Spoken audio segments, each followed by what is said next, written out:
ये फेजेस हो चुके हैं, आप कैसे एनालाइज करते हैं? साथ में पेश करके बीजेपी भी बड़ी कॉन्फिडेंट है, आप कैसे देखते हैं? हम उनसे भी मोर कॉन्फिडेंट है। हम जीतने वाले हैं, वो हारने वाले हैं, और इसलिए हार रहे हैं कि लोग उनके खिलाफ हो गए और लोग उनके खिलाफ लड़ रहे हैं।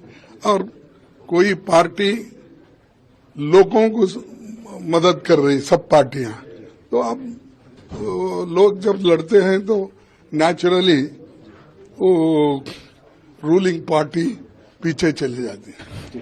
खड़गे सर, जिस तरीके से प्रधानमंत्री ने अब एक नया शब्द यूज किया है, मुजरा, जो बोल रहे कि अब अलायंस वाले मुजरा शब्द टाइप की टर्मिनोलॉजी यूज करी जा रही है। ये देखो, ये बिहार के लोगों के लिए वो अपमानित है।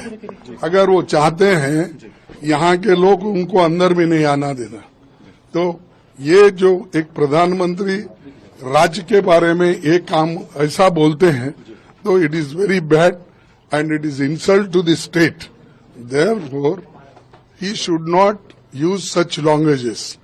हम तो ये चाहते हैं, और एक अच्छे जगह पे है वो, अगर इस तरीके से बिहेव करे तो कोई इसको पसंद नहीं करता। जब आत्मविश्वास लड़खड़ाता है तो जवान भी लड़खड़ा जाती है, और कहीं न कहीं उनके कॉन्फिडेंस में कमी आ रही है, और उसका परिणाम ये है कि इस तरह की भाषा इस्तेमाल हो रही है।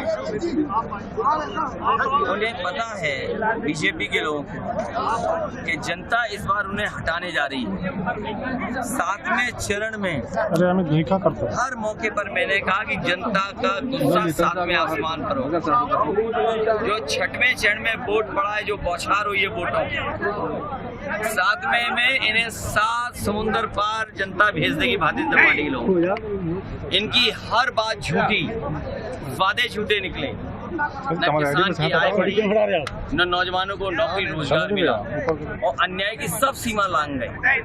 जब आप उद्योगपतियों को कर्ज माफ कर सकते हो, तो गरीबों का, किसानों को कर्ज माफ क्यों नहीं कर रहे? सूदखोर की वजह से घटनाएं बलिया में हुई, गाजीपुर में सुनने में समय समय पे जगह जगह से आती।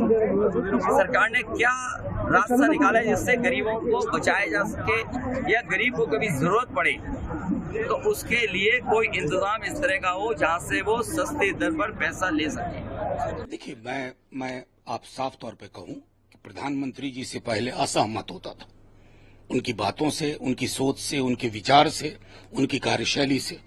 अब प्रधानमंत्री जी की चिंता हो रही है मुझे। मेरे देश के प्रधानमंत्री हैं, दुनिया में क्या सोचा जा रहा होगा कि मेरे देश के प्रधानमंत्री की पॉलिटिकल जुबान भैंस, मंगलसूत्र, मछली, मटन और अब मुजरा क्या बना के रख दिया। कौन सी फिल्में देख देख करके डायलॉग लिखे जा रहे हैं आपके, और अनशंट आधारहीन बातें। धर्म के नाम पर आरक्षण। कभी मंडल कमीशन रिपोर्ट पढ़ा? मैंने बार बार प्रेस कॉन्फ्रेंस करके कहा कि मंडल कमीशन की रिपोर्ट पढ़िए। 3743 जातियां हैं, और गैर हिंदू जातियां भी हैं उनमें, गैर हिंदू धर्म की। किस आधार पर? आर्टिकल 15 और आर्टिकल 16 कहता है सामाजिक शैक्षणिक आधार। अब मेरे समक्ष है उनके गुजरात, जहां 2 दशक से पूर्व ज्यादा वो वहां के मुख्यमंत्री रहे हैं।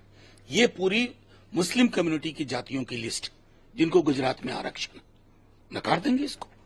वोट के लिए कुछ भी प्रधानमंत्री मुजरे की बात करने लगेंगे। मैंने कल उसी संदर्भ में कहा था कि अगर कोई ये कहने लगे कि मैं दैवीय रास्ते से आया हूं, मेरा बायोलॉजिकल जन्म नहीं हुआ है, अगर हम और आप कहें ये बात, मेरे दोस्त कहें, कोई कहे, हमारे लोग कहेंगे कि इनको डॉक्टर के पास ले चलो, इसे दिखवाना पड़ेगा। क्या विमर्श को कर दिया आपने? लोकतंत्र तार तार है, इसको रिपेयर करने में कितना वक्त लगेगा? प्रधानमंत्री जी, कभी आत्मचिंतन करिएगा कि आपने क्या बना के रख दिया इस देश के विमर्श को। मुजरा, मंगलसूत्र, भैंस, बिजली काट देगा, टोंटी उखाड़ लेगा, बाप रे बाप। मतलब उनके अपने पैमाने पर भी, अपने मानदंड पर भी उनकी फिसलन का उनको भी अंदाजा नहीं हो रहा है शायद।